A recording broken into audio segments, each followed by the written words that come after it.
आने वाली पीढ़ी को पूर्णता की ओर ले जा सकते हैं। देखो, आदमी के भीतर सबसे बड़ी प्यास क्या चीज की है? ऑथेंटिसिटी। मैं जो कह रहा हूँ वो सही है, मैं जो समझ रहा हूँ वो सही है। तो मैं जो समझ रहा हूँ वो सही है, इसका प्रमाण क्या होगा? तो मैं सही को मल्टीप्लाई कर देता हूँ। यदि मुझको हिंदी आती है, मैं दूसरे को सिखा देता हूँ, है ना। तो इसका मतलब ये हुआ कि बच्चे शादी करने का मतलब बच्चे पैदा करने नहीं है, शरीर पैदा करना नहीं है। एक ज्ञान को मल्टीप्लाई करने के लिए एक मानव का अवतरित होना है। और मैं ज्ञान कोई ऐसी चीज नहीं है जो शिविर में मल्टीप्लाई होता है। सही अर्थों में एक बच्चा जब गर्भ से आता है तो गर्भ काल से उसके ऊपर ज्ञान का पृष्ठभूमि बनना शुरू हो गया। जब बाहर आता है तो उस पूरे परिवेश में वो ज्ञान पूर्वक जीते हुए अपने माँ बाप को देखे।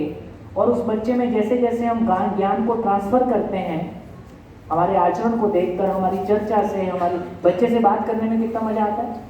और सब कोई बच्चे से कितना बात करना चाहते हैं। अभी क्या बात करते हैं? अभी कुल मिला के शरीर वाली बात करने लगते हैं। तो इसका मतलब है कि यदि एक बच्चे को देखकर आपको, अभी मेरे पास कल वो 2 छोटे बच्चे थे, वो क्लास 6-7 में है, इसी शिविर में है।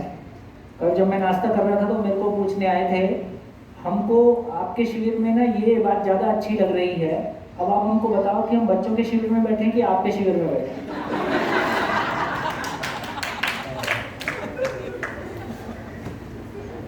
है ना?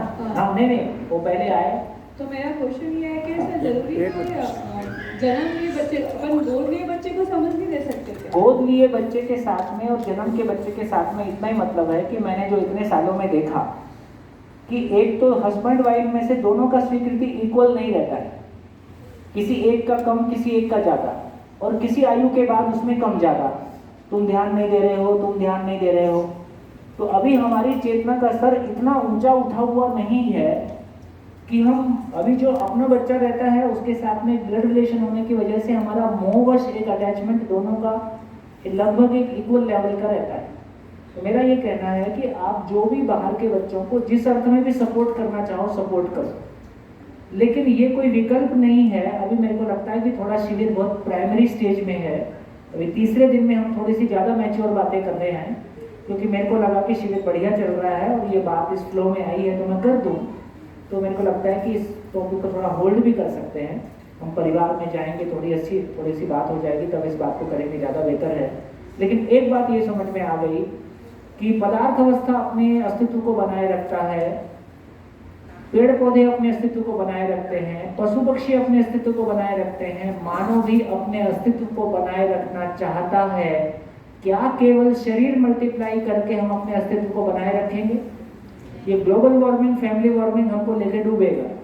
हमसे अपने परिवार नहीं बच रहे हैं, समाज और प्रकृति की हालत सारी कैसी है।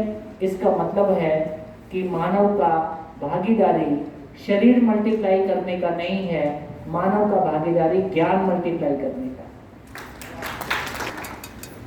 हाँ जी।